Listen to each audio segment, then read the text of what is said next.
Salut les amoureux du ballon rond, on commence cette revue de presse en Espagne avec la belle et solide victoire de la Roja hier soir dans le choc de la journée contre l'Italie 1-0. Les Espagnols ont frappé un grand coup et marqué cet Euro 2024 de leur empreinte. À 100 balles ce matin et titre l'Espagne est une fête, le tableau d'affichage ne reflète pas la performance de l'équipe nationale contre l'Italie. Après 20 tirs, c'est un but contre son camp de Calafiori qui a fait la différence. La Roja sortira première du groupe et jouera les huitièmes de finale le 30 juin à Cologne, se réjouit le quotidien madrilène. Marca va plus loin et placarde que cette équipe peut avoir l'air grande. L'Espagne a infligé à l'Italie un supplice qui aurait pu se terminer par une démonstration.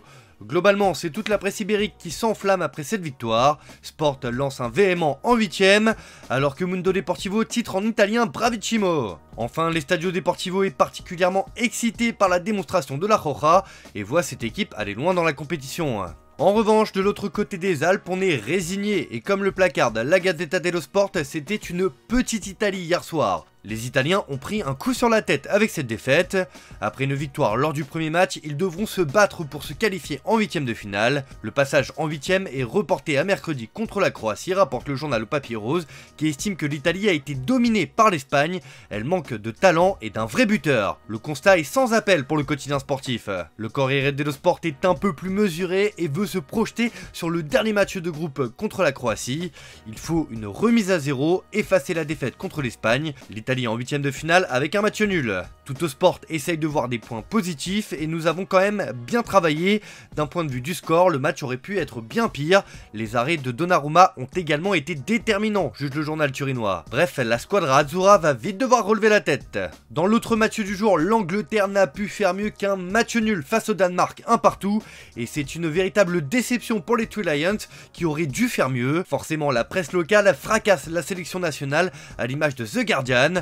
Laborieux et conservateur, Southgate admet que le niveau doit être plus élevé alors que l'Angleterre, peu enthousiaste, ne parvient pas à s'imposer, écrit le quotidien. Le Daily Mirror n'y va pas par quatre chemins et placarde un cinglant, un véritable gâchis. L'Angleterre désarticulée est punie par Morten Ullmann et Southgate dit c'est de ma faute. Le Daily Star a vu des lions endormis, mais évidemment il faut trouver des coupables et Harry Kane, buteur pourtant hier, n'est pas épargné. Le Daily Mail estime qu'il prend des coups de bâton. En effet, le capitaine anglais essuie les critiques depuis hier soir. Lineker et Shearer s'en prennent au capitaine Kane après le piètre match nul contre les Danois. Même en Espagne, As souligne que l'Angleterre ne méritait pas mieux. Pas de jeu, pas de victoire.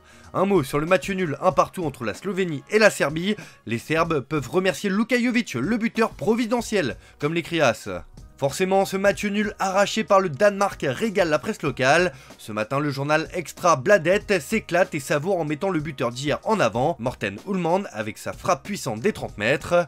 Le quotidien local placarde, c'est encore Ullmann, mec.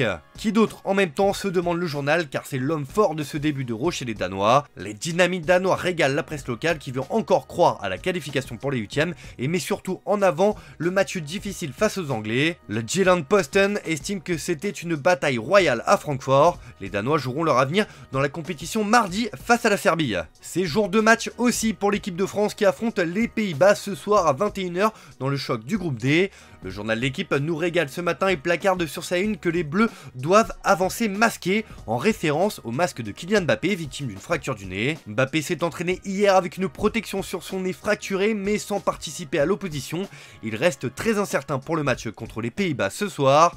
Didier Deschamps, le sélectionneur des Bleus, a tenté de brouiller les pistes mais il ne devrait pas débuter ce soir. Les Bleus ont tout de même l'occasion de se qualifier dès ce soir pour les huitièmes de finale de la compétition en battant les Orangers. D'ailleurs, le sélectionneur des Bleus a un plan bien précis pour faire sans Kylian Mbappé. Le capitaine ne devrait pas être remplacé par un joueur offensif comme Kingsley Coman, Bradley Barcola ou encore Randal Kolo Muani. Le staff pense aussi, comme en 2018 avec Blaise Matuidi, à positionner Adrien Rabiot en tant que milieu gauche. Une manière pour Dédé de sécuriser son équipe face à l'armada offensive néerlandaise. Autre surprise, pour remplacer Rabiot aux côtés de N'Golo Kanté, Didier Deschamps semble vouloir lancer Aurélien Tchouaméni. Réponse ce soir. De son côté, le Parisien estime que c'est objectif qualif. Les Bleus peuvent s'assurer dès ce soir leur qualification en huitième de finale, écrit le journal. Pour les dernières nouvelles d'Alsace, Mbappé est espéré chez les Bleus, même si aucun risque ne sera pris avec le capitaine. Aux Pays-Bas aussi, cette rencontre fait les gros titres du quotidien De Telegraaf, qui est complètement désabusé devant le psychodrame Mbappé qui secoue l'équipe de France ces derniers derniers jours. Kylian Mbappé prend-il les Pays-Bas par le nez, se moque le média. L'équipe nationale néerlandaise s'attend à un match difficile contre la France, avec ou sans la star mondiale.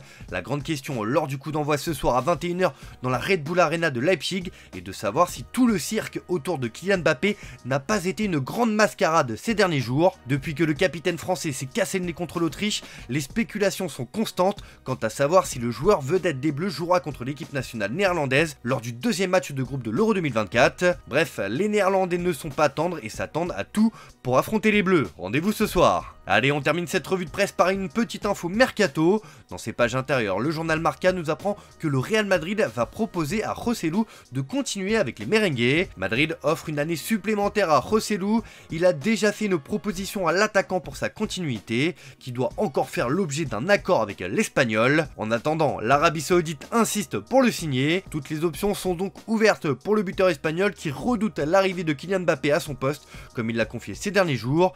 Mais il avait aussi lâché qu'il ne savait pas de quoi son avenir serait fait dans l'immédiat. Ce n'est pas clair, la vérité est que nous sommes dans une période compliquée. J'ai déjà dit l'autre jour dans une interview que j'avais une clause jusqu'au 30 juin pour que Madrid prenne la décision. C'est vrai qu'ici, à l'Euro, on échappe à tout ça, mais à la fin, on décroche le téléphone. Mais je ne peux rien dire parce que je ne sais même pas. En tout cas, le Real semble lui avoir tranché et veut conserver son joueur. Voilà, c'est tout pour ce matin. Bonne journée à tous. Merci de votre fidélité. On se retrouve en fin d'après-midi pour le JT Foot Mercato.